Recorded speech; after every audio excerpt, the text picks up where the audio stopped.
Marekani na Irani zinatarajiwa kufanya mazungumzo mapya ya kusitisha vita nchini Pakistan, huku mapatanisho ya usitishaji wa vita vya muda yakikaribia kuisha na hofu ya mapigano mapya kuongezeka.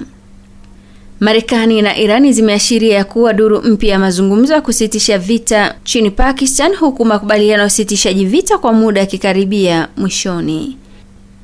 Hatua hiyo inakuja wakati viongozi wa pande zote wakionya uwezekano wa kurejea kwa mapigano ikiwa makubaliano mapya hayatapatikana.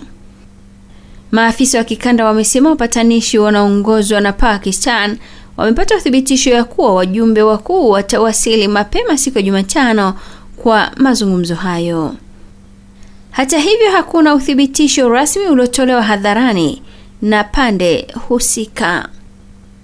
Kwa upande wa Marekani, makamu wa rais DJ Vance anatarajiwa kuongoza ujumbe wa mazungumzo. Irani inatarajiwa kuwakilishwa na spika wa bunge Mohamed Kalbaf. Makubaliano ya usitishaji wa vita yalianza kutekelezwa Aprili 8 na yanatarajiwa kumalizika muda wake siku ya Jumatano, hali ambayo imeongeza presha kwa pande zote kufikia makubaliano mapya.